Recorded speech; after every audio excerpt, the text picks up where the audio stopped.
Entrevistes post-confinament.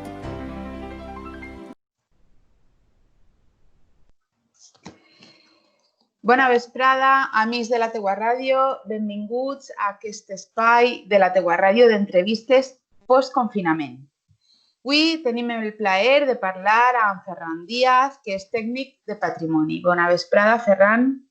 Hola, bona vesprada. Abans que res, vull donar-te les gràcies per participar en la teua ràdio i per concedir-nos aquesta entrevista. Bueno, gràcies a vosaltres per la difusió, no? Sense la qual moltes de les activitats que organitzem no arribarien a la gent, no? I un poquet el paper que vos correspon també és d'agrair, sinó que gràcies per la vostra part. De res. Bé, comencem un poquet i anem a parlar sobre el Museu d'Arts i Oficis. El passat dia 26 de juny, la teua ràdio va treure una notícia que deia que la Conselleria d'Educació reconeixia a la col·lecció museogràfica del Museu d'Arts i Oficis com a col·lecció permanent de la Comunitat Valenciana. Què significa ben bé aquest reconeixement? Has estat tu involucrat en que s'aconseguirà aquest reconeixement?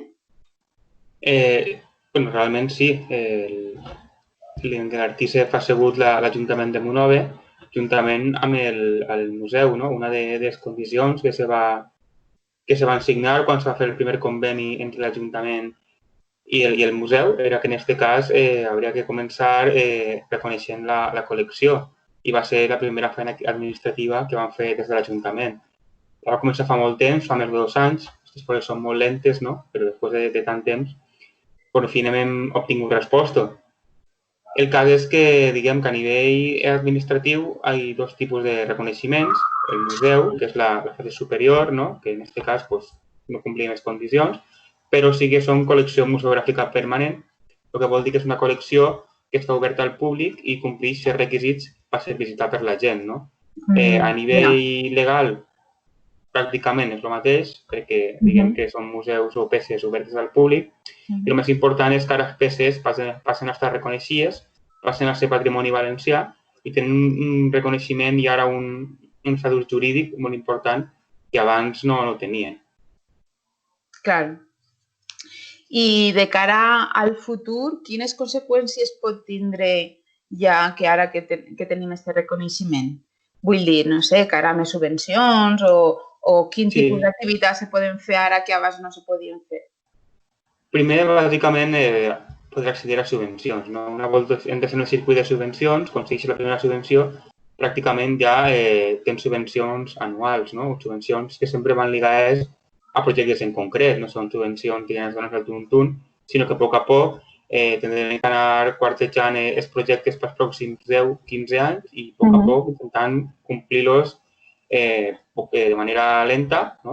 O espaiet en bona lletra, com solen d'aquí en Monove. Ara no tenim que tenir pressa perquè el més important ja ho tenim, que és el reconeixement jurídic que abans no el teníem i ara ja estem emparats en la llei i diguem que ara pràcticament ja podem assegurar que el museu, l'exposició, mai eixirà de Monove perquè ja està vinculada al poble. Al poble.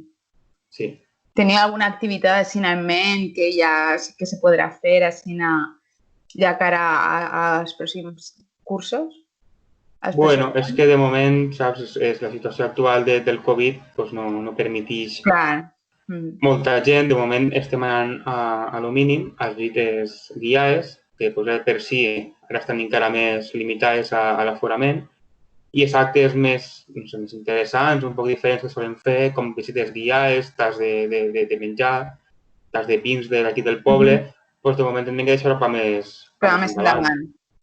Però de moment el que volem és seguir la dinàmica de seguir obrint el museu a la gent i apropar-lo de diverses maneres, no? També a través, per exemple, de la vitrina del mes, que és una vitrina que anem, no és un mes exactament, som una casa de 3 mesos més o menys, però anem renovant de manera periòdica perquè la gent pugui veure el museu fora del museu, que és com hem anomenat aquesta activitat, i a part li piqui la curiositat i siga també la porta d'entrada a la gent que encara no ha visitat el museu. Però, bàsicament, això. De principi, continuem amb les visites guiades, que és la secció bàsica del museu hasta ara.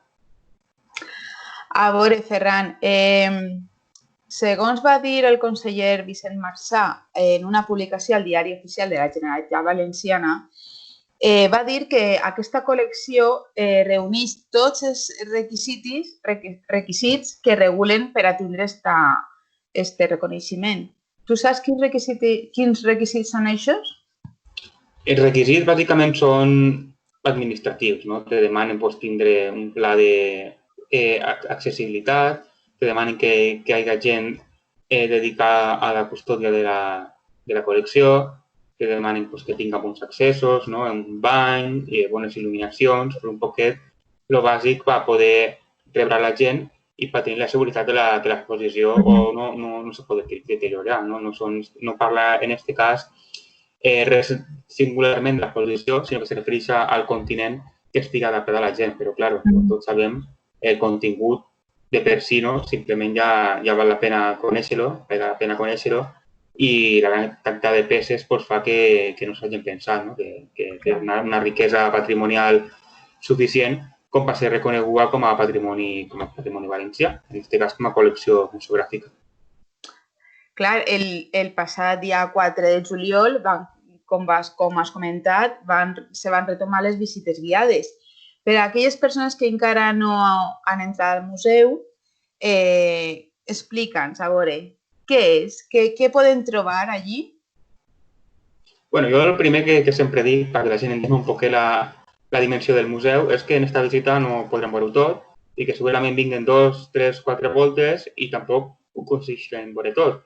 Jo sempre dic que sempre que vaig al museu descobreix una cosa nova, no ho dic per exagerar, sinó simplement és veritat, no? Té tantes coses, tantes caixós que encara no has obert, que pràcticament cada volta que vas descobreixes una cosa diferent i crec que això és un poquet d'aquesta experiència que pot tindre el Museu d'Arts i Oficis, no? Que és un museu que pràcticament és inabarcable i sobretot és inabarcable per la gent del poble, no? Conta la història de la gent de Monove, els utensilis, els oficis, el dia a dia de la gent que ens ha precedit, però pràcticament qualsevol persona de la comarca no se pot veure reflejada, perquè, clar, una xa, no? O no sé, un cabàs, no té molta diferència entre Monove i el Pinós, per exemple, no? Però el cas, sobretot, qui ho disfruta, òbviament, és la gent de Monove, no? Perquè sempre encontra algun objecte donat per algun familiar seu, sempre veu relacionat un poquet la gent més major, se sent molt identificada, no? En aquest passat que van viure i que ja no existeix. Doncs és un poquet aquesta essència del Monove que ja ha desaparegut, i els canvis que ha donat la globalització han fet que avui visquem connectats en un món diferent, no? En 50, 60 o 60 anys el món ha canviat al 100%, passar de ser una societat tradicional a estar en el món globalitzat, i això és el que mostra el museu, no? Aquest canvi del món passat, del passat més tecnològic al passat al present industrial d'avui en dia, no? Aquest trànsit que nosaltres no l'hem viscut, no? Però la gent un poc més major que la nostra generació ha sigut partícipe d'aquest canvi, i això és un poquet la història dels últims 100 anys, bàsicament, 150 anys. I en la teva opinió, quin és l'objecte o el més destacat, el que més t'agrada? Bueno, aquesta pregunta també és un poc complicada, no? Tampoc per mostrar favoritismes, perquè jo sempre dic, és l'objecte que més m'agrada. I el següent objecte torna a dir el mateix, no? Perquè al final, sempre que el veig, no puc decidir-me, no? Però així, a nivell curiós, doncs, igual el carro dels xàmbits, no? Sobretot perquè és el carro dels gelats, dels cortes, del gelater que hi havia en el poble, perquè se conserva molt bé, no? I sobretot la gent més jove i també la gent més major li fa molta gràcia, però com doncs te'n podria anomenar moltíssim, no? Perquè n'hi ha un muntó. La tenda nova, que està completament muntada dins del museu conforme estava en aquell moment, que pràcticament podem vendre el que se venia fa 100 anys en aquesta tenda, és col·leccions de cines, col·leccions d'utensils del camp, de llibres de teatre, botelles de vi, no sé, és que pràcticament, com te dic, tota la societat monovera està reflejada allí. Cada un té els seus gustos, no? Si t'agrada, per exemple, la vestimenta tradicional i poder encontrar no un traje de monovera, sinó 100 trajes de monovera. Aquí tot és un poquet a lo grande, no? Tot el que hi ha està multiplicat per 50 o per 60. Quin objecte hi ha ara a la vitrina?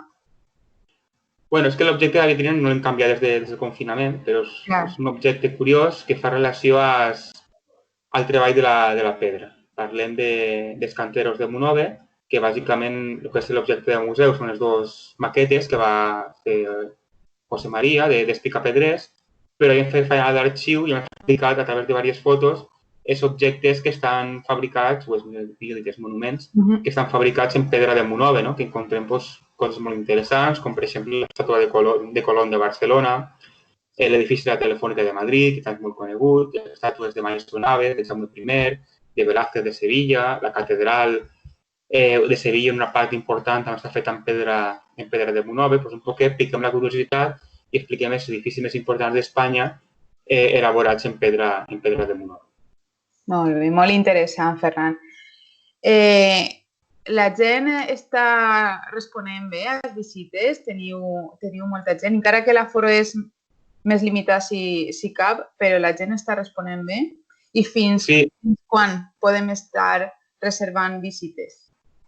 La primera visita després del confinament va ser just als pocs dies de la notícia que vau donar de la col·lecció permanent, no? Entonces, pràcticament, la publicitat estava feta soles, la visita estava plena, les 20 places que solem oferir, en aquest cas, i la resposta va ser molt agradable per part de la gent, no? Sobretot està venint gent que encara no l'havia vist del museu o feia molts anys que l'havia vist, no? I sobretot aquesta gent que feia molts anys que l'havia vist en compte d'un canvi prou important, no? Perquè la família ha treballat molt en començar a llevar la imatge del museu i la gent que havia conegut el museu fa 20 anys avui és un edifici pràcticament diferent, no? Ara he fet una sensació d'estar en un espai més ordenat, més paregut a un museu del que era abans, no? Que era un poc més amuntonat, ara té un discurs i la família ha sabut un poquet adaptar-se als nous temps. Això també és d'agrair. Sí. I la pròxima visita, ara que ho preguntes, serà el 1 d'agost. Normalment fem les visites a principis de mes. En el conveni l'Ajuntament té que organitzar una visita mensual, però a part la família oferta visites particulars i els grups també ens encarreguem nosaltres. Si de cas vindrà un grup de més de 5 persones, encara que no siga en les fetges concretes per l'Ajuntament, també se poden fer reserves, no? Que pràcticament qui vulgui veure el museu mai se queda sense veure-lo perquè té moltes alternatives per poder-ho visitar. Molt bé, moltes gràcies.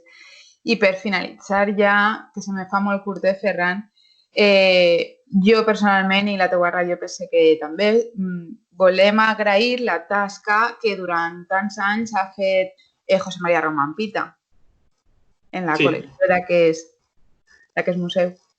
Sí, bàsicament, si no fos per ell, el museu no existiria.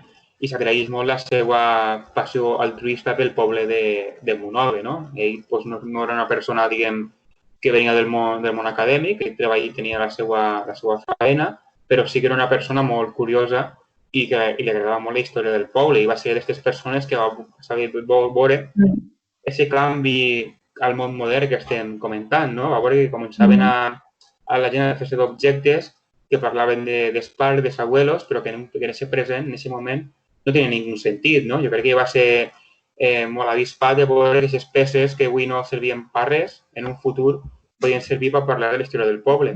Efectivament, així la va ser, no? A través del seu treball diari, acabava de treballar i se posava a treballar després en el museu, que pràcticament aquest home segurament no dormiria, a través de les donacions, de preguntar casa per casa, de preguntar camp per camp, fàbrica per fàbrica, pràcticament porto per porto, no? Ha fet que avui tinguem un museu en el poble de més de 10.000 objectes que molts són donats, molts són comprats i altres són propis de la col·lecció de José María, no? Perquè al tindre una tenda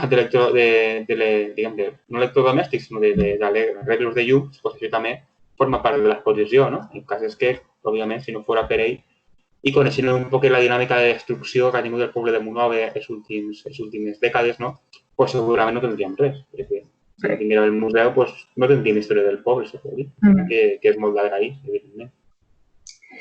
Pues res més, Ferran, vols afegir alguna coseta més? Tens els micros oberts. Simplement un poquet, diguem que agrair a tot el món que forma part d'aquest teixit, per una part, a vosaltres, per la vostra tasca de difusió i d'entrevistes que fa que tot el que fem arriba a la gent i això fa la volta que les visites del museu creixen.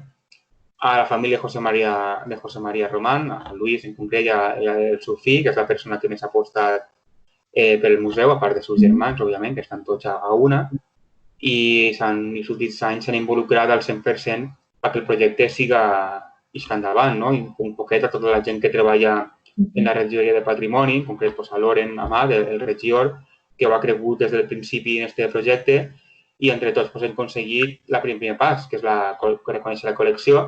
Esperem que siga, no? Ara pràcticament començar la feina de veritat, que és començar a preparar un projecte perquè al llarg del temps, d'un temps molt llunyà, no? Pues, pugui anar complint-se i el museu sempre estiga a les últimes i pugui durar pues, 20 generacions més, no? Que sigui un museu que duri tota la vida, Sí. que és per això són els museus, per permanèixer en el temps i marcar-nos la diferència, no? Entre el passat, el present i el futur, que és el que està per vindre.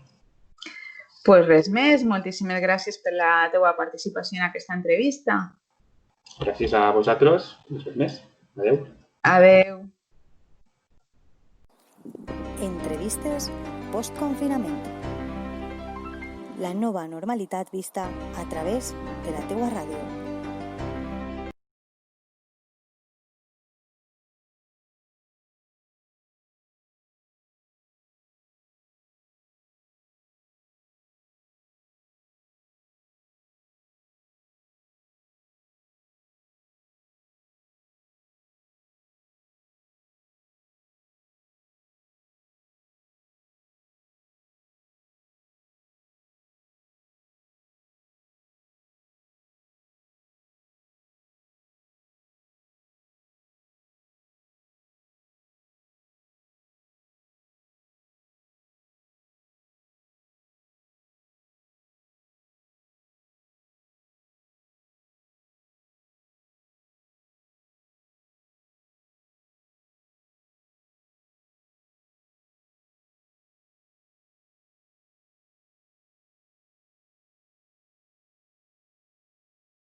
Entrevistes post-confinament.